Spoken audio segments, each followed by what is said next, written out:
যদি আপনাদের ভোটে আমি নির্বাচিত হই তবে আমার এই আসনটিকে আমি বঙ্গবন্ধুর প্রতি উৎসর্গ করতে চাই।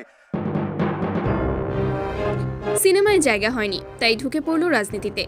আর সেই রাজনীতিতেও লুটেপুটে খেতে হলো এক ঝাঁক তারকা। আর সব পরিকল্পনার পেছনে ছিল একটাই নাম, ফেরদৌস।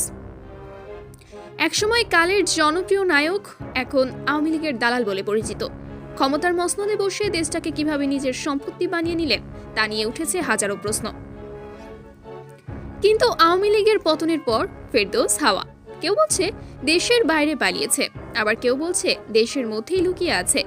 কোথায় গেল এই ভণ্ড বদমাইশ? আজকের ভিডিওতে জানবো তার অজানা কাহিনী।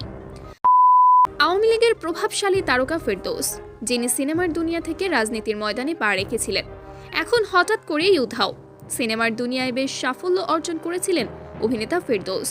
তবে সময়ের সঙ্গে সঙ্গে তার জনপ্রিয়তা যখন কমতে শুরু করলো, তখন তিনি প্রবেশ করলেন রাজনীতিতে। অভিযোগ রয়েছে, আওয়ামী লীগের প্রচারণার ময়দানে সক্রিয় হয়ে ফেরদৌস শুধু নিজেই রাজনীতিতে ঢোকেননি, বরং আরও এক ঝাঁক তারকাকে রাজনীতিতে নিয়ে এসেছিলেন। অনেকের মতে তার রাজনীতিতে যোগদানের পেছনে মূল কারণ ছিল অর্থনৈতিক সুবিধা। সিনেমা যখন আর চলছিল না, তখন রাজনৈতিক পরিচয়ে ক্ষমতার স্বাদ নেওয়া শুরু করেন তিনি। কিন্তু আওয়ামী লীগের ক্ষমতার দিনগুলো শেষ হতে না হতেই ফেরদৌস যেন হাওয়া হয়ে গেলেন। কেউ বলছে তিনি দেশের বাইরে পালিয়ে গেছেন, কেউ কেউ আবার দাবি করছেন ফেরদৌস দেশে লুকিয়ে আছেন। তবে তার আসল অবস্থান কেউই নিশ্চিত করতে পারছে না। তার সমালোচকরা বলছেন, এই ভণ্ড ও বদমাইশ শুধু নিজের স্বার্থ হাসিলের জন্য রাজনীতিতে এসেছিলেন। আওয়ামী লীগের পতনের পর তার স্বার্থ ফুরিয়ে গেছে বলেই তাকে আর খুঁজে পাওয়া যাচ্ছে না। আওয়ামী লীগের একাংশ মনে করে ফেরদৌসের মতো তারকাদের রাজনীতিতে এনে দলকে শক্তিশালী করার পরিকল্পনা ছিল, কিন্তু এখন তা বুমেরাং হয়ে গেছে। অনেকের মতে তারকাদের রাজনীতিতে টেনে আনার ফলেই দলটির সুনাম ক্ষুণ্ণ হয়েছে।